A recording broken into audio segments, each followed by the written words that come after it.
Evander looking with great interest there at those two. But Steve, just how big is this fight in Britain? Well, we talk about it being as big, if not bigger, than the Ben Eubank fights, which took place in the 90s, 1990, 93. They had the benefit of terrestrial TV, so 17 million viewers. This fight, in many ways, is credibility-wise, this is a bigger fight than that. 20,000 people sold out. These two guys are the best two cruiserweights in the world. They just happen to both be British. But more than that, they've got this incredible punching record. David Haye, he's won 20 times. 19 of his opponents have been smashed, knocked out, unconscious, oxygen, that type of stuff, and he does it well. Enzo's record slightly, you know, he's a bit of a powder puncher by comparison, Gav. He's only knocked out, I think, 21 of his 26 victims. And here's the thing, they both go down, they both get up. They can both talk, and there's just a degree of nastiness creeping in. That's why I think it will become, I think it will eclipse the great fights from the 90s. I really do. I think it's got all of the ingredients. Many are saying, Evander, that this is the best crop of British boxers since the likes of Lennox Lewis,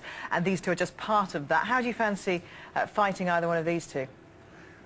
Me fighting them? Well, you know, even though they move up to heavyweight, I'd rather fight somebody I already seen fight before and already the champion.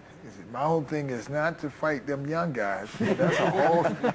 I'd be here all my whole. I would never retire if I had to go back and fight the young guys. He was watching David Haye really carefully. He said to me, which one's David Haye? Because David Haye's already fought at the heavyweight, and David's plan after this fight is to take 6 months off and gain about 28 pounds, Evander. Do you think that's too much for him to gain? Well, I do personally because the weight really don't make you a better puncher, and you take it, you know. When you take one fight at a time, you'll gain the weight, you know, because you're young. So you're going to put weight on automatic. But you fool around, put that weight on, then you're going to get heavy. You're going to get too heavy. We saw there the hype, the talk between the two of them building up to the fight at the weekend. You've been involved in so many of those, you know, and we consider some of it to be for the press, you know, some of it is just there for the show. How to cope with that, though, is the difference, isn't it? When you get to the fight itself, if you've coped with it well in the week, can make all the difference. Give them some advice. Well, you're right, you know, it's a word game. When a person has confidence, they can say 2 words and just tear a person up.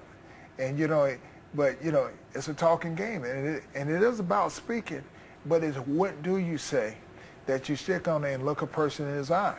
Something's wrong with heavyweight boxing at the moment, Evander, particularly in America. Where are the American fighters now? Where are they coming through from? Well, the difference is they're not working on the amateur program.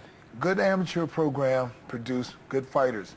If you look at the legendary, you go from Joe Louis, good amateur, your Ali, good amateur. Foreman, all these good amateur fighters.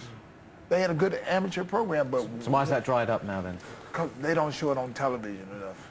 Yeah, with the last Olympics, American boxing was only shown on English-speaking American TV for the final. All of the prelims were shown on a Spanish-speaking channel. So is that we won't see any great American heavyweights now? That's it? Well, eventually you will, because I'm talking to the people and say, look, hey, if you want this program, you have to put you got to put the amateur boxing on television where the young kids, while they're young, say, you know, I want to do that, and stop just getting in.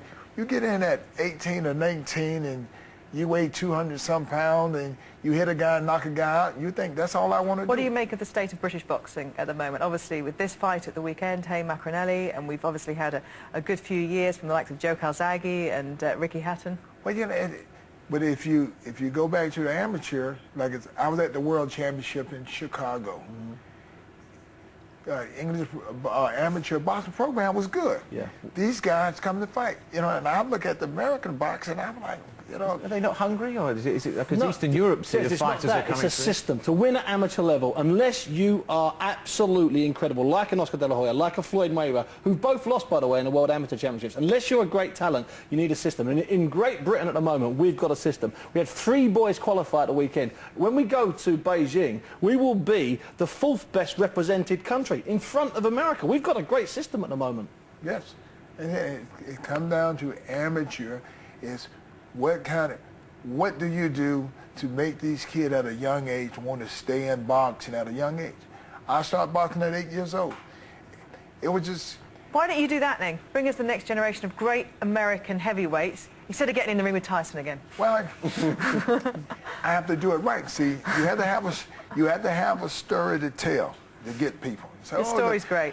This is what I did. Evander, you've got 1,000 stories to tell. Where do we start? It takes about 10 hours. But how you end, I'm telling you how you end. Because I'm telling you how you end is who you are. Okay, I'm afraid that's where we have to end. Our time's up. Evander, it's been a pleasure to meet you. I don't know, I disagree with you slightly. I think your stories are fantastic. I think you've got enough for 10 lifetimes, as Steve said. Thank you very much for joining us today. Thank you.